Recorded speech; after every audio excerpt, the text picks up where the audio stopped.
presentation. Enjoy the show. Hello and welcome to the feature presentation podcast presented by the Movie Bar, the movie podcast exploring the timeless classics that have stood the test of time and those that haven't. Let's start the show. I am your host, John, and I am joined by my best friend and co-host. I'm Justin. Yeah, you were worried. This week we're discussing 1984's verifiable stinker, Angel, which is celebrating its 40th anniversary this year. Oh, how you doing this week, Justin? Well, it's a week. I'm here. I'm not really sick anymore, so I guess that's good. Well, that's good. Took you long enough. Yeah, I was getting mad.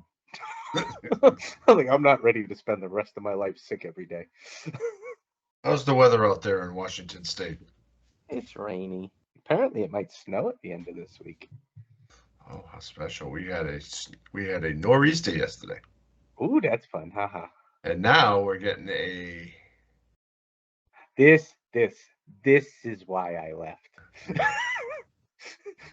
So after nor'easter, there's really only other nor'easters or a blizzard, and oh no, I'm glad I don't have to deal with that crap.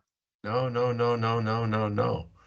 So where I am, we got about 3 to 5 inches of snow yesterday, and of course, the majority of that came was when I had to drive Hunter.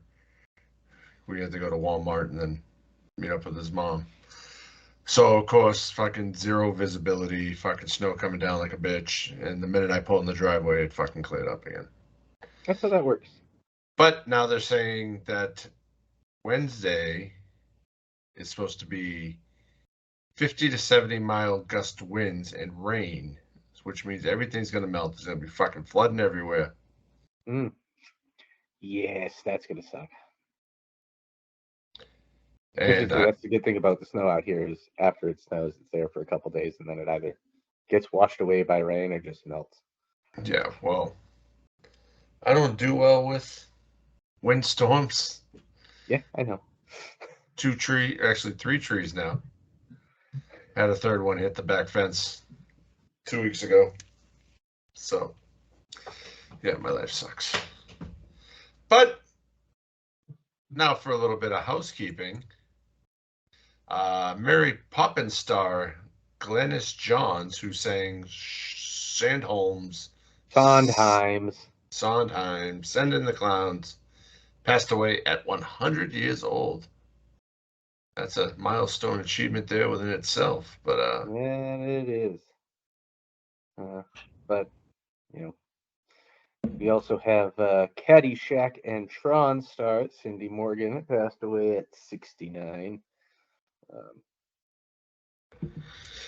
And lastly, Speed Racer, and he was in one of the Indiana Jones too. Actor Christian Oliver and his 2 daughters were killed in a Caribbean plane crash yesterday, which would have been the 7th. Was it that? I thought it was the day before, but yeah, it was actually. Yeah, it was on Saturday. So condolences to everybody's family and friends and fans. That one sucks though. The 2 daughters were killed too. Yeah, that's rough. Any new trailers we see this week? No, I did not see any new trailers this week. No, we have 2 we're going to follow up on next week. But let's. I apparently sent you one and didn't know I sent you one. So yeah. Let's discuss that first one, just the premise of it itself. So with all these Disney characters or cartoon characters going into the public domain, Winnie the Pooh last year, Bambi, and of course the Grinch. This year they got a big one, Mickey. Steamboat Willie. Willie Mickey. Yes, sir. So, of course, the day it goes into public domain, not 1 but 2 trailers dropped for 2 separate movies, one focusing on Steamboat Willie and the other one Mickey Mouse. Yeah, I mean, you had to see it coming. Yeah. I'm glad it's coming. I think it'll be fun. I'm sure it'll be terrible. Bambi is next also on the slate. So. Oh, there's a whole bunch of stuff coming. Yeah. Thank you for that. Sorry. I could hear that. That was a weird. That was. Oh, I know what it was. I think everybody knows what it was. Yeah. Especially the way you immediately look down if anybody's watching. I was looking to see what it was. My Monopoly Go notification. I started playing that yesterday. All right, Justin. What have you watched? Believe it or not, I've actually watched movies. Are you shocked? I am. Your list So, is probably bigger than mine. I watched some Ace Ventura, both Pet Detective and When Nature Calls, because when they're on, it's, that's just natural. Yeah. But also, while they were on, I watched Beverly Hills Cop 1, 2, and 3. Oh, wow. Which, those, like, originally I've only ever really watched them, however I've come across them, one at a time, probably never in order. Having watched them now, like, actually in order, kind of back to back like that, man, is that a steep drop off from 2 to 3. Man, does it just fall differently with his character and all that. So it'll be interesting to see what 4 brings. Does this make you excited for 4? I mean, even though it is different, I still like the 3rd one. Yeah. But I mean, yeah, it's got Judge Reinhold's in it, Taggart's in it. It should be good. Yeah. Then I did watch Angel. Oh, good movie. And after that, I did finally watch The Retirement Plan with Nicolas Cage on Hulu. On his birthday too? I did really like that movie. That was a good movie. There was parts where the script writing was just terrible. Yeah. I can't really fault the actors for that. It made the scene bad, just the way they had to talk to, kind of marvel their way through it. But overall, I thought that was a pretty good movie. Yeah. I enjoyed it. It's on my to-watch list, but it was good. I also watched Office Space. Office Space was on. I swear, if they take my stapler one more time, You break your feet down. But yeah, it was a eventful week of background movies. So before I get into my list, there was something I wanted to talk about real quickly. I forgot to write down. He's already forgot again. No.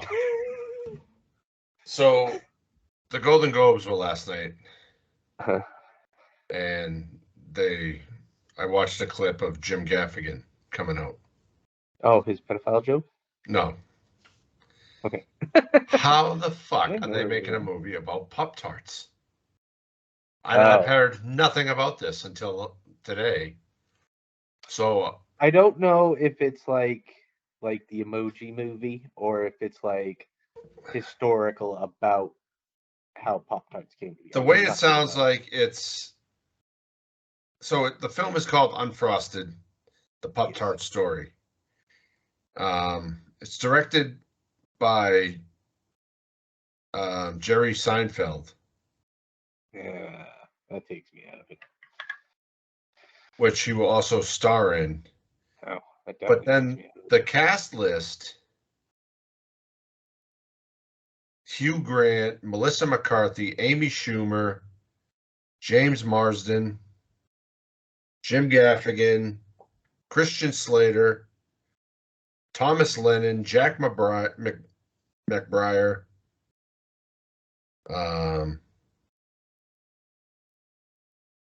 Cedric Yarbrough. So obviously it's going to be a comedy. Yep. And from what they say, it is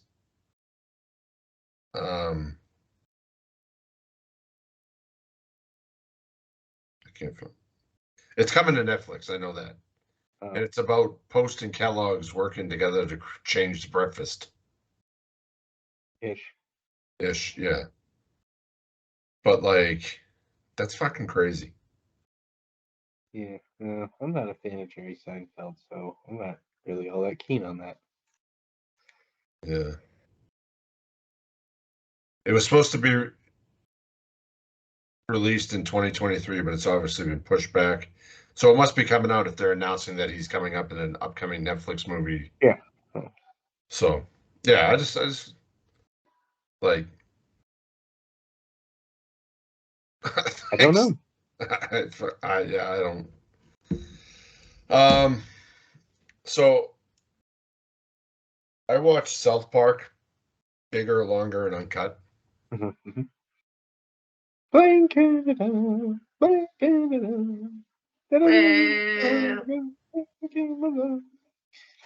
forgot how funny that movie fucking was. Oh yeah, that is a classic. And like, it hits a milestone this year, so we need to work that in. I think 4th of July week. There's nothing better than this movie for the 4th of July. But I watched Angel. Then I watched The Wolf of Wall Street. And tonight I watched Clerks and Clerks 2. So that means tomorrow I'm going to watch Clerks 3 and Mallrats and continue on my View Askew adventure. Clerks is celebrating an anniversary this year also. So it's a 94 movie. So we're going to have to watch that. What? You're just staring at me like I'm fucking dumb. Yeah, well, I don't know that I've ever watched that movie all the way through. So. Clerks? Mm-hmm. Really? Yeah. Well, I was quite surprised to see that so wrestlers Matt Cardona and Brian Myers started a figure line, which is Major Bendy's, which is like the Bendham figures that we had growing up back in the early 90s.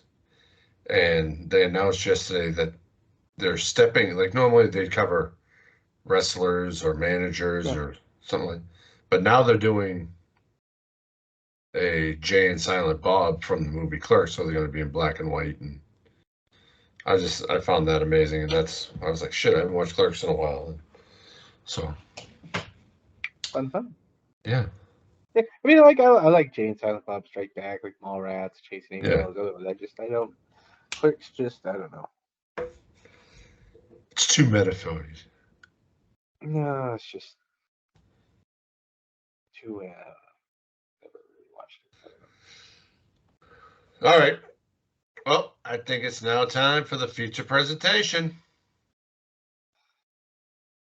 Yay!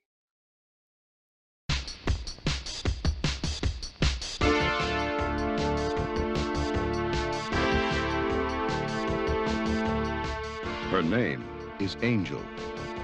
She's unlike any high school student you've ever met.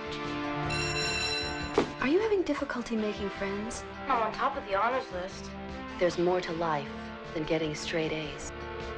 Her only friends are on the streets. Her only chance is on her own. You're young, attractive, healthy. You're swimming around in a toilet bowl. I was alone. Where's your mom, Angel?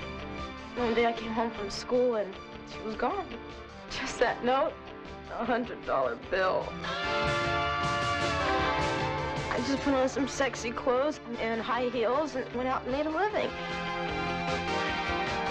Everything in life has a price on it, Angel. Somewhere down the line, you're gonna have to pay. It's my life.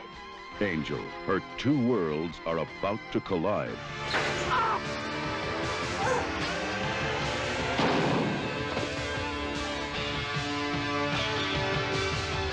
Remind me never to get murdered.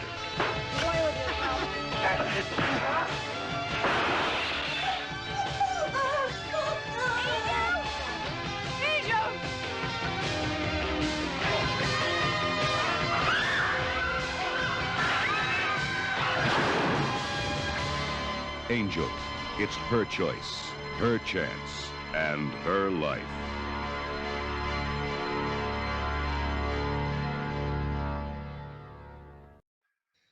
So this week we are covering the 40th anniversary of Angel. An honor student turns to prostitution so that she can pay her tuition at an exclusive California high school. What the fuck kind of description is that? But then also... Same one that's on the TV, the Voodoo. Yeah. It is rated R, has a runtime of 1 hour and 34 minutes, was released on January 13th, 1984. Ooh, my brother's birthday. Just the year after I was born. That's your brother's birthday, January 13th?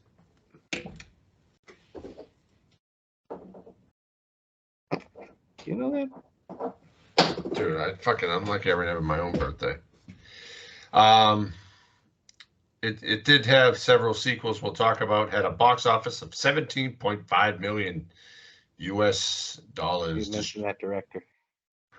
Oh, it was directed by Robert Vincent O'Neill and was distributed by New World Pictures and produced by Donald P. Bouchers. It is currently streaming on free for Vudu, Pluto TV, and Tubi, as well as for purchase on Vudu. I believe it was $7.99 when I bought it. Sorry. Cast of, we'll call them characters. We've got Donna Wilkes as Molly Angel Stewart, Cliff Gorman as Lieutenant Andrews, Susan Tyrell as Solly Mosler, Kit Sean as Marvin Walker / May, Rory Calhoun as Kit Carson, John Deal as the killer, Blaine Giptos as Patricia Allen, Stephen M. Porter as Charlie Yo-Yo Charlie, Donna McDaniel as Crystal, and Graham McGavin as Lana. Okay. I am going to let you just go off the hinges. This was just, like, first off, you forget watching a movie this old, just how old people looked back then. Yes. Like, she's supposed to be 15, and I don't think I look that old, and I have gray hair. Yeah. So let's see. Let's see how old Donna Wilkes was. Keep going. So there was that. And a whole lot of this premise of this movie just hurts that it's even a thing. Like, I get that everybody's story's different. Everybody has their own hardships. And this shit happened. For some, maybe, somewhere. But it's still a little fucking bonkers. I mean, the fact that she's just walking down the street with a gun and people are just kind of like walking off to the side. Like, I don't think that would have been that easy even back then. I'm pretty sure somebody would have done something. Somebody would have been bang, lady, put that goddamn gun down. But you got to remember, this is Hollywood at night. I don't care. And Donna Wilkes was actually 25 at the time of filming this. Yep. Well, she looked older than that even. I'm sorry. I'm sorry. That's just the way it was back then. I'm sorry. I'm not trying to insult anybody. It's just the way it was. It's just the way it looks. I'm sorry.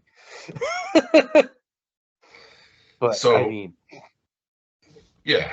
I mean, obviously... It's rough in some points. Real goddamn rough at some points. So, I had never heard of this up until probably about 3 years ago, and I was watching Joe Bob, The Last Drive-In with Joe Bob Briggs, and this was one of the movies, and I was like, high schooler turned prostitute.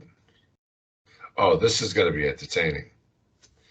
And, like, it was so dumb that it was good. I can't even say. I mean, John Deal. Like, I know him from a lot of things. He often plays weirder characters. What the hell was with that egg? That he like drilled a little hole in with, and then he goes, then he just crushed it. What? He's obviously a fucking weird cat. What? Okay, so let's talk about him as he is the hooker killer. I mean, where was the inspiration for that? I mean, I love when he's taking a shower in front of the window over a fucking bucket and he's scraping all the fucking dead body cells off and. Yeah, But I mean, like what? Like, was it supposed to be symbolic? He did it in front of a picture of his mom. He's eating her egg. And that was him. And then, I don't. Stupid. well, we never get a backstory on him. No, But he's one would just fucking nuts. one would assume that probably his mother was a hooker or something, and but he's a fucking twisted cat. Yeah. And on Hollywood Boulevard throughout the night, there's a bunch of street performers. You got Charlie Yo-Yo Charlie, Kit Carlson, and then you have all the hookers walking the street. He's strategically picking hookers that he's going to kill. Well, yeah, most killers do. And he doesn't just like stab them. It's a fucking bloodbath. Yeah. And so then you find out you have Molly, also known as Angel, who is kind of looked out for by May. Yes. Boy, was she attractive, huh? And as well as you love him with a little extra, don't you? no, but May, Kit Carson, and a few of the other hookers. I'm sorry, ladies of the night. Be politically correct here. And Sex work is real work. As well as the lady at the apartment building, the building manager. Yeah. Uh-huh. I forget her name. I forget which one Solly. she was. Solly? Yeah. Okay, so, and, as her friends get killed, that's when shit starts. You see the change in Angel. Yeah. I mean, again, this is 1984. You got to take everything with those, grain of salt and Yes. those colored glasses and all that stuff. I mean, you would hope that if the cop, first, he already knows she's underage and on the street, so why he's not doing something already? I get it. Yeah, there's lots of them, but still. Anyway, it was just rough. I mean, how could she hide the parental units being gone? She did pretty good at it, if you ask me. But like, if the mother left 3 years ago, when she was 12, yep, she wouldn't even have been in high school yet. Yeah, but look at how far she came. She got herself into a nice high school. How did she get into that high school? She probably forged signatures. But at some point, there's always a face-to-face with parents. This was the 80s. It was a different time. But still, it's a private school thing. The teacher coming down to the house, like, that was a weird interaction, to say the least. Well, she found the gun in the locker at this point. Right, but that should have been handled. That would have been... But then again, this was early 80s. It's still, you'd think that would have garnered a call to the principal's office. I think that the teacher had so much respect for Molly that she was kind of looking out for her. Yeah, that's and she wanted to help her. And then to find out that she was a prostitute from that other student, Now, like, I think that showed like she wanted to go talk to her parents before getting her in trouble because she's a straight A student. She's a good kid, you know. And then you find out that when like she goes up into the apartment, May or Marvin is already up there pretending to be the mother, and the teacher saw right through that. Well, gee, I wonder why. But you know, and they, Might have had something to do with the voice. yeah, you know, they wanted to help Molly, and they're looking out for Molly. And shortly after the teacher leaves, we see our killer again, who's now dressed as a Buddhist monk. And Hare Krishna, Hare Krishna. like, I think he looked more scary with the bald head than he did fucking beforehand. Yeah. But he ends up killing May. I mean, yeah, we missed a lot here. We're going to get back to it. We're going to, you know, that's just kind of the flow of this conversation was going. So, you know, but like the Molly's evolution throughout the movie. That goes back to when you said she's walking down the street with the gun, and she's son her. She just wants to. Her aiming could have been a little better. Just saying. Well, I mean, everybody, you know, it is what it is. It's not that easy to. But let's talk about Solely Moser, the building attendant. She's a fucking character within herself. Well, yeah, they all were. I mean, May was quite the character. And fucking Kit Carson, you know, a former famous TV stuntman, you know, cowboy. Mm-hmm. I mean, I like that. You know, Molly would hide the painting that Solly did behind the table and then pull it up when she's knocking on the door. Yeah. But I mean, yeah, no, she was quite the character. Quite the character. Like the May's final words. Don't want the last sight on this earth to be your ugly face. Yeah, and I think they were dating, honestly. Well, I mean, just saying. Each other somewhat. But so as Molly's kind of progressing through school and then working the nights, and she's doing her homework, and she's a straight A student, she's got a lot of drive and ambition. I'll give you that. Well, that time in your life, you don't need a lot of sleep. Yeah, that's true. Some don't. Yeah, some don't. Sleep. I mean, it's fucking I'd die for them. But then eventually this boy keeps asking her out. She says no. You know, other people are trying to like get in her pants. Then they start out just, you know, it started out just, you know, with that one nerd, and then the that jock there who thought he could have anybody. That was great. Shut his ass down. And so then the jock ends up seeing her out walking the streets. And if they're always cruising Hollywood Boulevard, how did they not notice this before? One of those things. But they end up pulling her into the car. They're going to rape her. But she has a fucking gun. Kind of got to. Yeah. I'm surprised it took her that long to have one. Yeah. So after they kind of threatened her, she threatened them.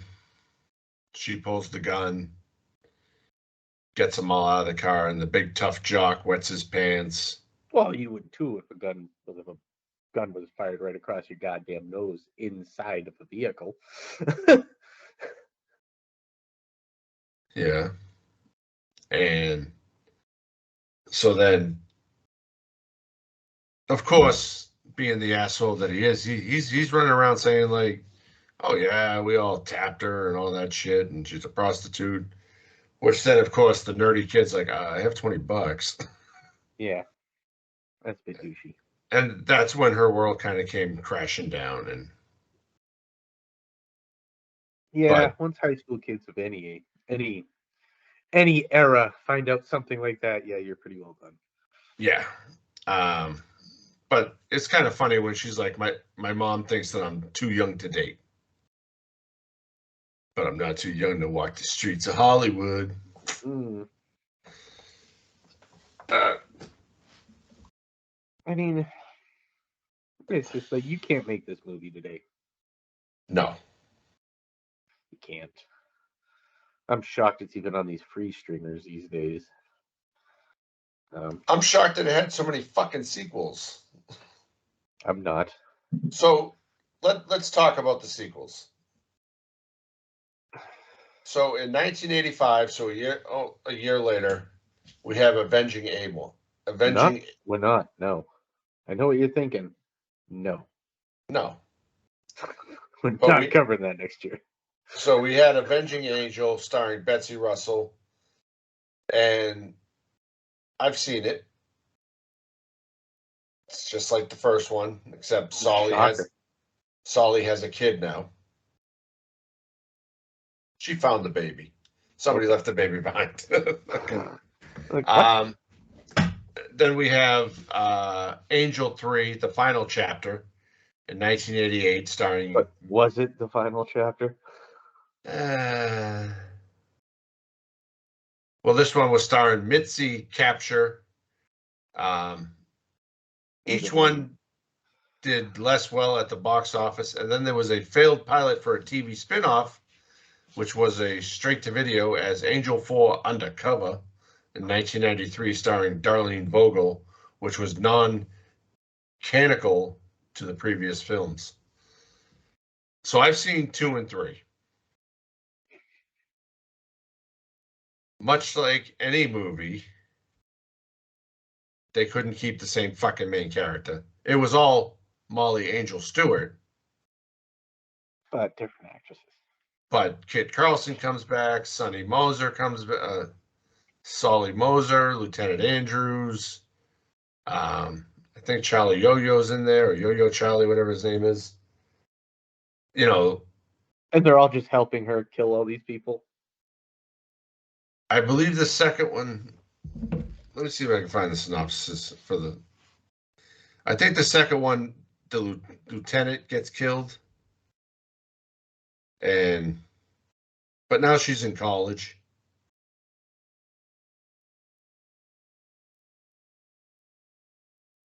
So when Andrews is killed by a brutal gang. Oh, hold on. Molly, former prostitute, has managed to leave the street life with the help of Lieutenant Andrews. She studies law and leads a normal life. And when Andrews is killed by a brutal gang, she returns to the street as Angels to find his killer. So now she's a law student. But she's going back to the streets to get them killers. Yes. She's going to sleep with a bunch of guys just to get information. But you never really see her sleep with anybody. No, they just imply it. Because you can't. They said she was 15. You can't show shit like that on TV or in the movie theater. That is illegal for a reason. She was 25. It doesn't matter. They were saying she was portraying a 15-year-old. So, Angel 3, the final chapter. Now she's a photographer, poses as a hooker to free her sister from a woman's white slave drug ring. She has a sister? Apparently so. Probably by choice. Although there was that, I guess there was that one scene of boobies in the that locker room there. Was that the high school? Yeah, there was a lot of boobies in this movie at the high school. Yeah. So wait a minute. So they're showing all these high school boobs like it's fucking nothing, but yet you can't imply that the 15-year-old is that's a prostitute. I don't know. Okay, so now Angel 4 Undercover. Molly is now a police photographer in a relationship with a DJ. Her old friend from the streets gets in touch with her.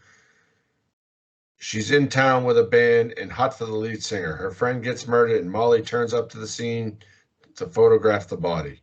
So Molly again assumes the identity of Angel and hits the club scenes in search for the killer, this time as a groupie rather than a prostitute.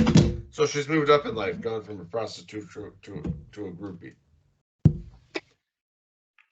Yeah, it was pretty. That sounds pretty bad.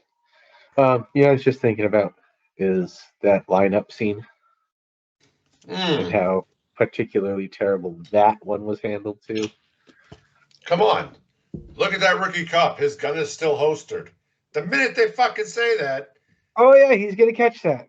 Because they didn't fucking handcuff any of these idiots when they lined them up. Because God forbid you line up suspects and handcuff them. I mean, come on. Of course, if you have somebody and you're trying to get, an eyewitness testimony to if they were involved in a crime, you should handcuff them because they're going to try to get out. And then you should not have a rookie come in with coffee for everybody with a gun holstered belt. And then he fucking shoots up the police station. Oh, how many? Yeah. And everybody just runs away. They all get out of the way. And he shoots one cop who, jumps up over the table and all that stuff because holy damn, are those some powerful bullets. Yeah. So it was pretty devastating. This was your cheesy B movie from the 80s. I mean, and it was one of those so that cop walks in. They're telling them to walk out. Cop tells lieutenant about gun on holster. And at the same time, she recognizes the shoes the guy was wearing. And she gets up and yells, and he grabs the gun and starts shooting at the... It's like... wow. And he proceeds to make it out of the police station. Yes. Grabs a hostage, who he just knocks out and dumps behind a fence near some cars.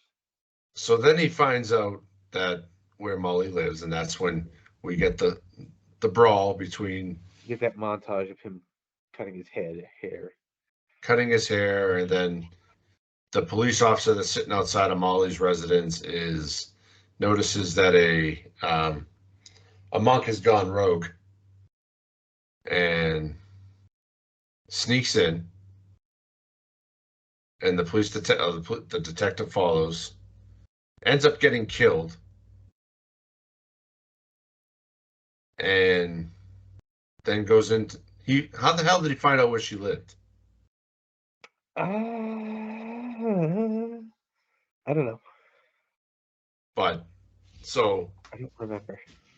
It didn't do a good job of really hooking me in there, But I mean, that was one hell of a fight scene. Yeah, I think it's thrown around pretty good. They fucking broke everything. I have never seen a back of a couch fall down like that before. Totally. Happens all the time. And then when they're in the kitchen, he hits her with a pan, and fucking knife flying everywhere. And then they jump on the princess canopy bed, and the canopy falls down, and you just see movement. Stabbing in the blood. Yeah. And then, Solly comes up and sees May laying on the bed bloody, and he makes the joke, as you said earlier, about the last thing I want to see is your ugly mug. But don't let Molly see me. Don't let Angel see me. Well, fucking Angel sees her. Well, yeah. No, Angel walked out. Angel left. Angel left and got a gun. Yeah, she got the gun.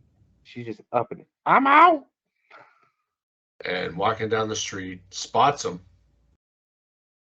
After she walks by and said, Angel, look out. Yeah. Horribly Charlie, shooting. Yo-Yo Charlie. Yo-Yo Charlie saved your life. Yeah, And then she horrible wildly shoots at anything that moves. He jumps in the back of a fucking El Camino. I think it's dragged out and beaten for a quick second. Yeah. And So then, of course, Lieutenant Andrews runs out, tries to find her, tries to find They him. start shooting back and forth. Kit Carson gets involved. And isn't there one scene where he's on the back of a motorcycle? But I missed that. when he was I going just up and saw- down the street looking. Oh, I just remember the part where he's at the top of the stairs and he's in the back and forth with the Andrews there, and then like Andrews like they're nowhere near him, and then he shoots the handrail next to the killer, and the killer's like, bah, throws down his gun and then jumps off the back. Yeah, and he wasn't even hiding behind anything. He was like, Yeah. The Matrix in 1984. yeah. So, you know, to wrap up the movie, eventually, you know, Kit Carson gets Spoiler shot. alert. Spoiler alert, yep.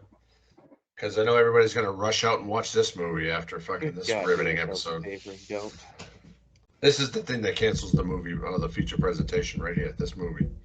After being shot, Kit Carson gets the final shot in, kills him, and Angel's life is torn upside down. If that Wizard video gets recommended along with Katie Vick, this one with given this material, oh good God, this could get recommended with those Paul videos of him insulting Japanese culture, the Suicide Forest or whatever. Yeah, that was a shocker when it was like, your video was recommended from these sites, and that's where we got the viewership from, was from those sites. So somebody out there is fucking Googling Katie Vick WWE storyline, and like, oh shit, the Wizard? Oh, damn, I gotta see this. Let me finish this Katie Vick necrophilia video. And for those of you that don't know, in 2002, the WWE did a very bad angle where one of their characters, Kane, was imitated by another character, Triple H, and said that he had sex with his girlfriend, Katie Vick, in the funeral home after she was killed in a car accident. Not the best moment for the WWE at the time, but anyways. Probably didn't need to rehash that whole thing right there, but okay. Yeah, probably. People are going to be like, fuck them. People who knew would have known. Yeah. Those who didn't could have remained blissfully unaware. Well, we keep things fresh. Now they're going to go look up that video and they're going to cancel our asses. You did it. This is the episode that does it. All right, so runtime 1 hour and 34 minutes. Your thoughts? Yeah, this was pretty bad, even for being a pretty bad 80s movie. But I mean, this is the kind of topic that you can't really talk about nowadays like this. So, Nope. I have no plan on ever watching it again, or any of the sequels. And if you try to make me, I will be sick that week. So you think there's no I'll chance of Kyle your ass.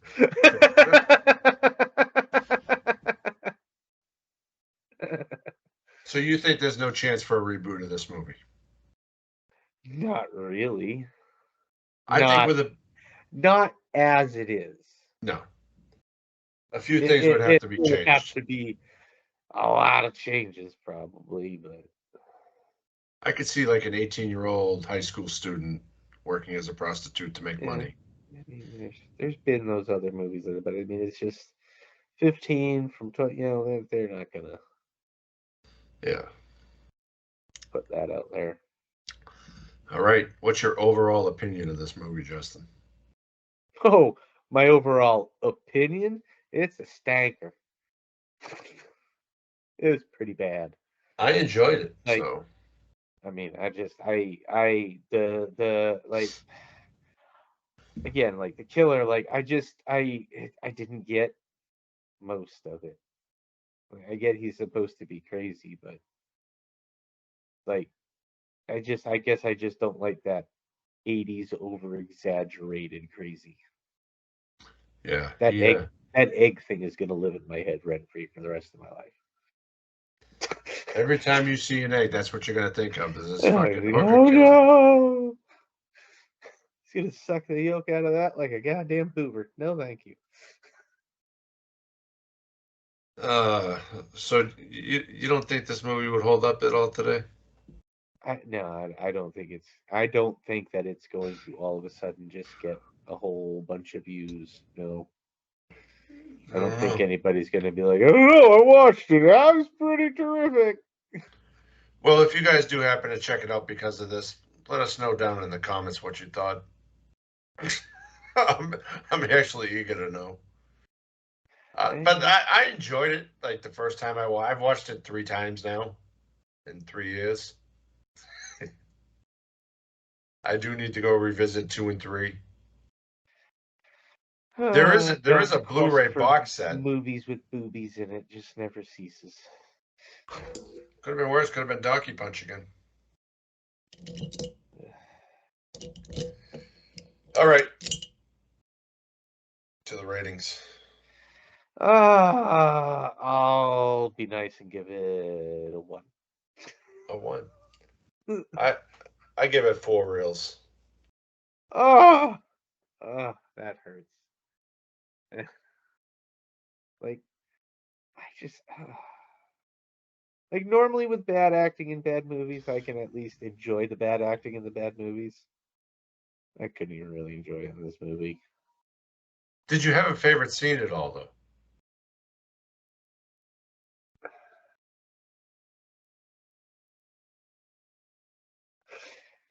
Not really. My favorite scene is the fight in the apartment between May and the killer. Yeah, I mean that's pretty good. There's just so much of it that was just so bad. Like when she bought the gun there at the fast food place from the waiter there. The fucking way May was, no, no. Well, May's just trying to look out for her.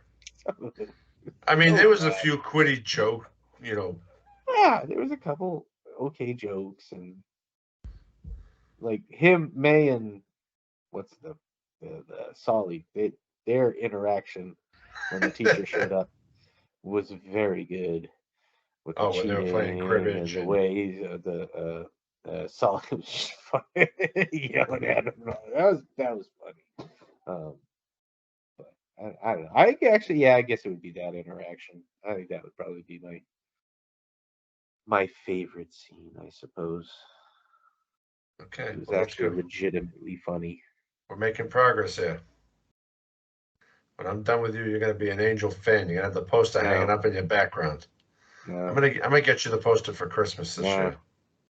No, you think my wife will let me put that up in the house? No, I don't want it. So IMDb gave it a 5. How the hell did they give it a 5.8 out of 10? Rotten Tomatoes 44% out of 10. Letterboxd 3.1 out of 5. I'm sorry, I don't know. It wasn't entertaining. Next week, oh boy, we'll be covering the 20th anniversary of The Butterfly Effect. What would have happened if we didn't watch this movie this week? Let's find out. Starring Ashton Kutcher, Amy Smart. It's been a long time since I've seen The Butterfly Effect. I'm looking forward to this. I don't think I've ever seen it. Really? Yeah. Never really interested me. Well, next week you'll see it. We got some good stuff coming up. So Justin will be back to his normal happy self in about 2 weeks. No, I think it's better when I don't like the movies. Yeah. So my whole purpose of picking Angel was to irritate you this week. It wasn't that. It didn't have enough to keep me going. It was just bad. Just bad. Well, that's a wrap, folks. Thanks for joining us today. Before we go, you should find us on iTunes, Spotify, Amazon Podcasts, Anchor, Google Podcasts, and most places you listen to your podcasts, unless you already are listening to us on a podcast. Then you should go to YouTube. Yeah, don't forget to follow us on social media and stay up to date on future episodes and join the conversation. You can find us on Twitter /X @TheMovieBarPod. and on Instagram at Movie Bar Podcast, and on YouTube and TikTok at The Movie Bar Pod, and at The Movie Bar Podcast on Facebook. Tag us, share your favorite movie moments, and suggest films you want us to cover next. And for more about the show, visit our website at www.moviebarpod.com. Have a film suggestion? I just want to say toodles! Drop us an email at themoviebar@outlook.com. Until I next don't say time. hello. I say toodles. Toodles, okay. Until next time, keep the popcorn popping and the rails rolling, and we will catch you next week on the feature presentation presented by The Movie Bar. Bye.